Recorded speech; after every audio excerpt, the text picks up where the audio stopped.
7월 26일 아침 저희들에게 주시는 하나님 말씀은 신명기 9장 1절로 12절까지 말씀입니다. 다 함께 봉독하겠습니다.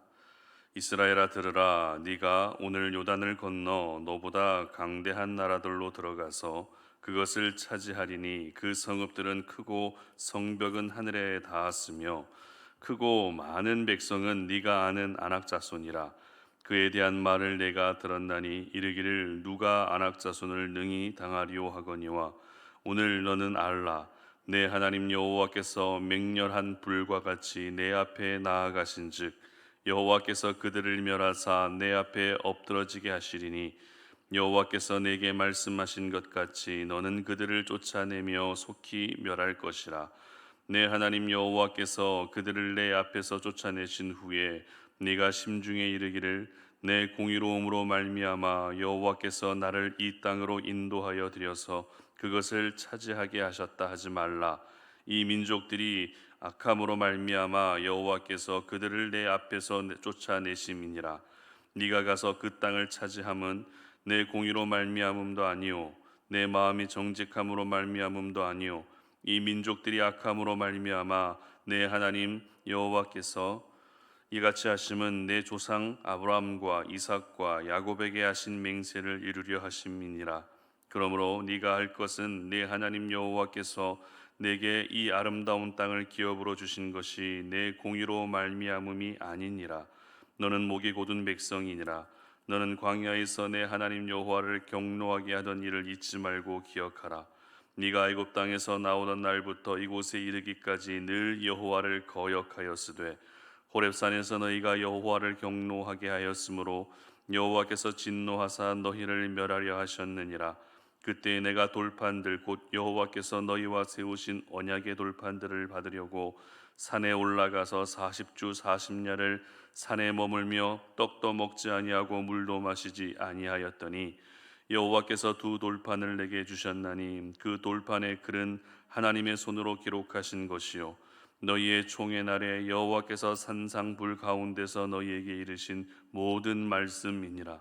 40주 40야를 지낸 후에 여호와께서 내게 돌판 곧 언약의 두 돌판을 주시고 내게 이르시되 일어나 여기서 속히 내려가라. 네가 애굽에서 인도하여 낸 내 백성이 스스로 부패하여 내가 그들에게 명령한 도를 속히 떠나 자기를 위하여 우상을 부어 만들었느니라. 아멘. 죄의 본성을 거스르며 살아야 한다라는 제목으로 말씀 전합니다. 물은 중력에 의해서 위에서 아래로 흐릅니다. 그래서 물고기들은 그 물살의 흐름에 따라서 살아가게 되죠. 그러나 이 물고기들 중에서도 물살의 흐름을 역행하며 사는 그런 물고기들도 있습니다. 잉어와 연어와 같은 물고기는 봄이 되면 거친 물살을 견디면서 물을 거슬러 올라갑니다. 이렇게 물을 거슬러 올라가는 이유가 무엇인가 하면 산란 때문에 물을 거슬러 올라가게 되는데요. 힘든 이 과정을 잘 이겨내고 물을 거슬러 올라가게 되면 새끼들을 태어나게 할 수 있지만 지쳐서 포기하게 되면 어떻습니까?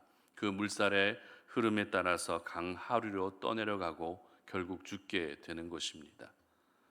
그렇기 때문에 이 물을 거슬러 올라가야 하는 과정이 물고기들에게는 비록 힘든 과정이지만 살기 위해서는 물을 거슬러 올라가야 하고 새끼들을 태어나게 하기 위해서도 물을 거슬러 올라가야 하는 물고기들의 삶에 있어서 반드시 감당해야 되는 그런 삶의 과정이라는 것입니다.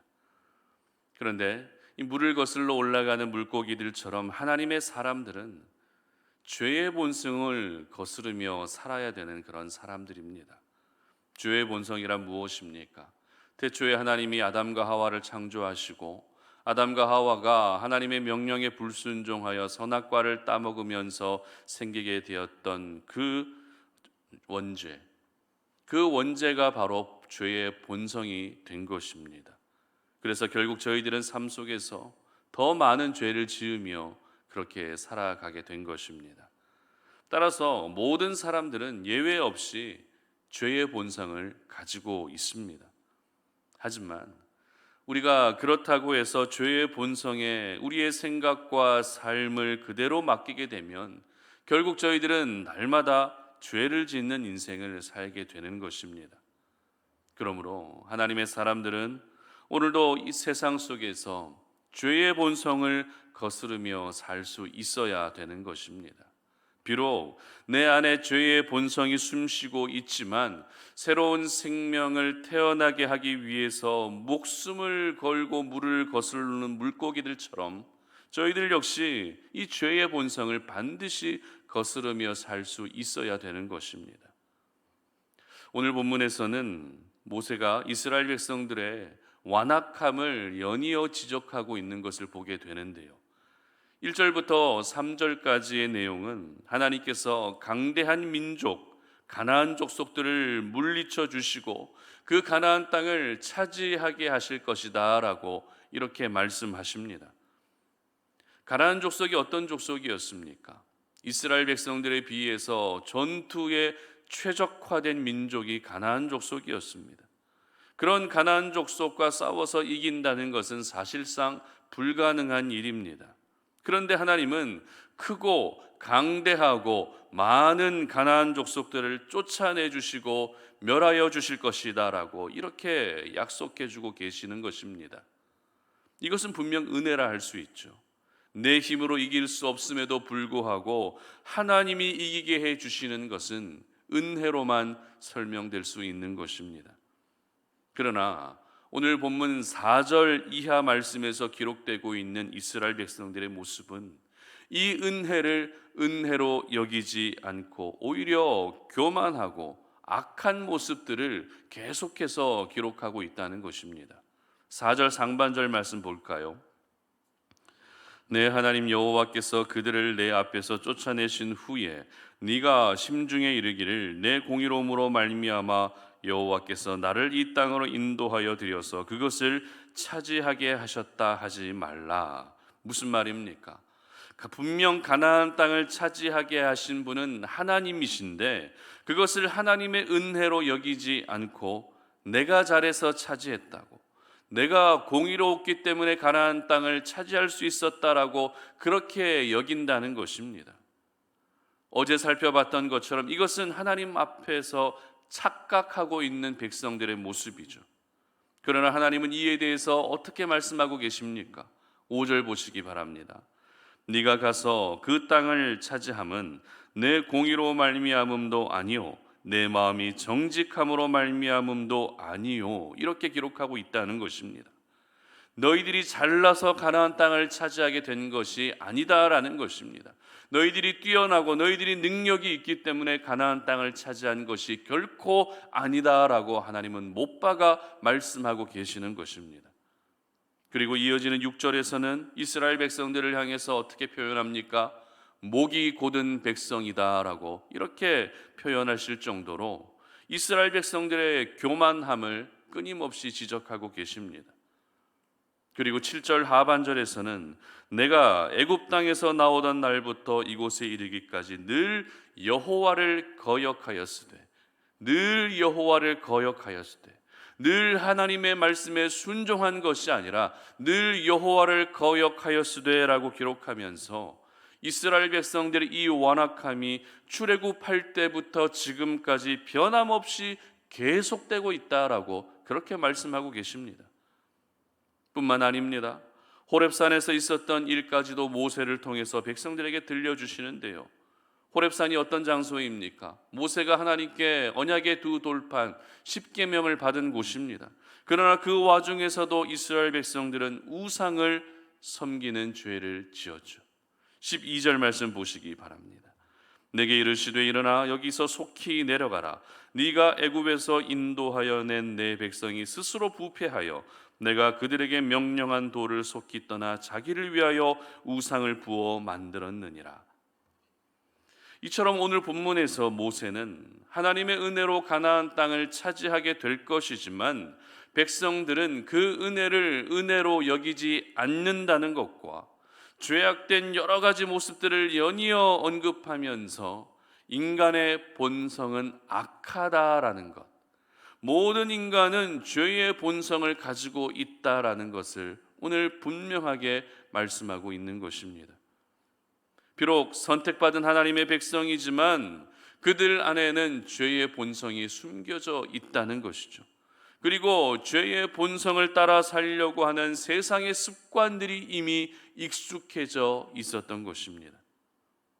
그렇다면 모세는 백성들에게 왜 이와 같은 죄의 본성을 계속해서 말하고 있는 것일까요? 백성들의 입장에서는 별로 듣고 싶지 않은 이야기들인데도 왜 모세는 이와 같은 죄의 모습을 끊임없이 말하고 있는 것일까요? 너희들 속에는 죄의 본성이 있기 때문에 죄를 지어도 얼마든지 내가 용납해 주겠다라는 그런 뜻입니까? 그렇지 않죠. 이와 같은 죄의 본성을 계속 반복하고 있는 이유는 바로 죄를 짓지 말라는 것입니다. 비록 너희들은 죄의 본성이 있지만 죄를 지으면 안 된다는 것입니다. 누구에게나 죄의 본성은 있지만 죄의 본성을 거스르며 살아야 하는 것이 바로 구원받은 하나님의 백성들이 살아야 할 삶의 모습이다라는 것을 말하고 싶었던 것입니다. 그렇습니다. 하나님의 사람들은 죄의 본성을 따르며 살아가는 사람이 아니라 죄의 본성을 거스르며 살아야 되는 사람인 줄 믿으시기를 바랍니다. 그래서 모세는 설교할 때마다 너희들 죄를 지으면 안 된다, 여호와 하나님을 잘 경외해야 된다, 하나님을 잊지 않고 잘 기억해야 된다, 우상을 섬기면 안 된다라고 이와 같은 말들을 수없이 반복하고 있었던 것입니다. 그렇다면 여러분에게 질문합니다. 여러분은 죄의 본성을 따르며 살고 계십니까? 아니면 죄의 본성을 거스르며 살고 계십니까? 여러분 스스로에게 한번 이 아침 진지하게 질문해 보시고 또 진지하게 대답해 보시기 바랍니다. 모든 사람들에게 죄의 본성이 있기 때문에 저희들이 세상 가운데서 짓는 모든 죄들이 과연 합리화될 수 있을까요?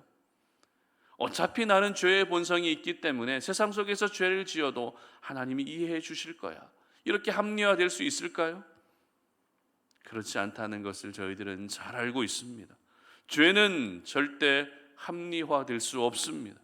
죄는 타협하는 것이 아니라 죄는 싸워서 이겨야 하는 것입니다. 죄와 싸우는 것은 분명 쉬운 일이 아닙니다. 그러나 쉽지 않다고 해서 우리가 죄의 본성을 따르며 살게 되면 저희들은 하나님의 자녀가 아니라 죄와 싸우는 것은 결코 쉬운 일은 아닙니다. 그러나 저희들은 죄와 싸워서, 오늘도 죄와 싸워서 이겨야 되는 사람이라는 것을 여러분 모두 꼭 기억하셨으면 좋겠습니다. 죄를 거스르는 것은 물을 거스르는 물고기들처럼 생명을 걸어야 하는 일입니다. 죄를 거스르는 것은 물을 거스르는 물고기들처럼 온 힘을 다해야 하는 것입니다. 적당히 해서는 죄를 거스를 수 없죠. 그러므로 오늘 이 하루가 온 힘을 다해 죄와 싸우고 또 그 죄를 거스를 수 있는 그런 하루가 되시기를 바랍니다. 그래서 우리가 죄를 거스르게 되면 믿음 안에서 주어지는 하나님의 생명을 경험하게 되는 것입니다. 그러나 우리가 죄를 거스르지 못하게 되면 우리가 죄와 싸워서 나는 어차피 이길 수 없는데 라고 포기하게 되면 그 죄의 강한 물살에 휩쓸려 모든 것을 잃게 되는 것입니다. 저와 여러분 안에는 분명 숨겨진 죄의 본성들이 있습니다. 오랫동안 나와 함께 지내왔던 죄의 본성들이기 때문에 이 죄의 본성에 익숙해지는 것이 아니라 죄의 본성은 하나님의 사람인 나하고는 가장 잘 어울리지 않는 모습임을 이 아침에 기억하시기를 바랍니다. 그래서 오늘 하루 죄를 거스르시고 세상의 즐거움을 거스르시고 정욕을 거스르셔서 죄 때문에 하나님과 멀어지는 일이 없는 그런 귀한 하루의 삶이 되시기를 주님의 이름으로 축복합니다. 함께 기도하겠습니다. 하나님 아버지 감사합니다. 오늘 이 아침에 우리가 주의 말씀을 묵상하면서 죄를 거스르며 사는 것이 하나님의 사람으로서 이 땅 가운데서 감당해야 될 하나님이 기뻐하시는 삶의 모습이라는 것을 기억합니다. 우리 안에는 분명 죄의 본성이 숨쉬고 있지만 죄의 본성을 따르며 사는 사람이 아니라 죄의 본성을 거스르며 사는 하나님의 사람들 되게 하여 주시옵소서. 그래서 죄를 이겨내게 하시고 죄와 타협하지 않게 하시고 죄와 싸워서 승리하여 하나님이 원하시고 기뻐하시는 거룩과 성결의 삶을 살아갈 수 있는 우리 모든 송탄 오륜의 가족들이 되게 하여 주시옵소서. 감사드리며 예수님의 이름으로 기도드립니다. 아멘.